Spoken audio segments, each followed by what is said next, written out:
Hey everyone, welcome to the show. It is election day. Very exciting. There's some good news actually coming out of three states in regard to early voting. So we'll have to see how it all shakes out because, of course, as I keep mentioning, Republicans are more likely to vote on the day of the election and in person. At least that's the way things have been over the past few voting cycles. Now, Democrats are known for mail in ballots, and many of them don't arrive until after Election Day. So, many states still count those votes as long as they're postmarked by Election Day. That's why you end up seeing that red mirage that we saw on election night in 2020. Then you see Democrats gaining ground on Republicans in the days that follow an election. So here's what's being reported. Wisconsin, Georgia, and Ohio, which are three very critical states that have typically favored Republicans. In all three of those states, early voting has increased for Democrats as compared to 2018. At the same time, early votes cast by Republicans is down in those states as compared to the last midterm. I also have an update on the Pennsylvania ballots issue that I told you guys about yesterday. They were set aside, thousands of them, due to missing or incorrect dates on the envelopes.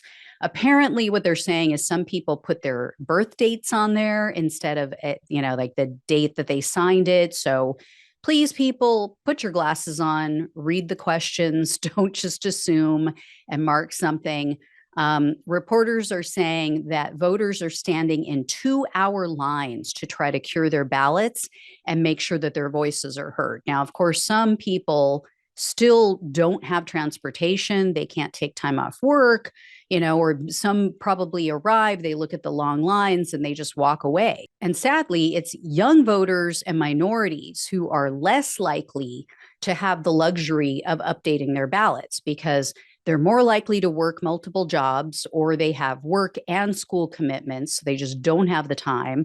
They're less likely to have the type of job that would give them the flexibility. This BS law is so clearly a voter suppression tactic.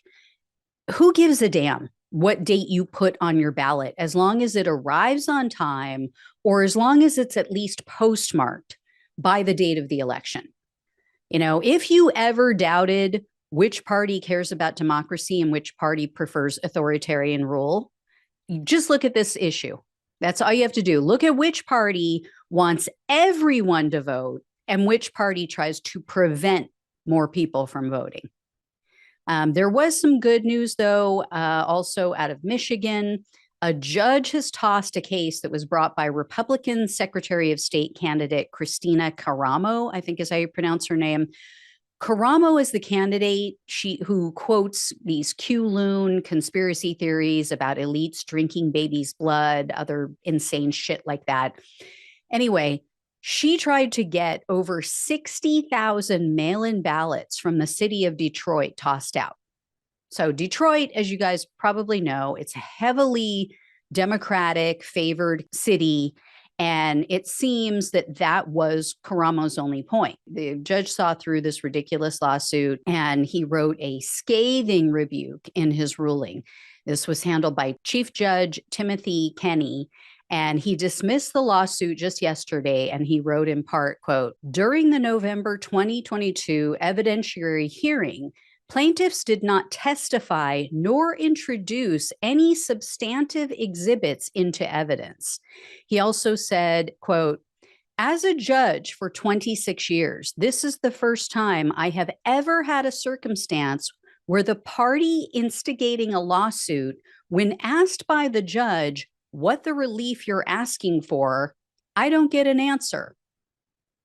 Also, he said, quote, "Plaintiffs sat on their hands for months before bringing a complaint claiming violations of Michigan statutory election law in the August 2022 primary, and the relief sought would create the potential harm of disenfranchising tens of thousands of Detroiters in the November 8, 2022 general election.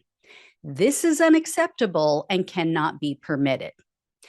Judge Kenny also exposed Caramo for this right-wing grifter that she is. In his closing remarks, he stated, quote, While it is easy to hurl accusations or violations of law and corruption, it is another matter to come forward and produce the evidence our Constitution and law require. Plaintiffs failed in a full-day evidentiary hearing to produce any shred of evidence.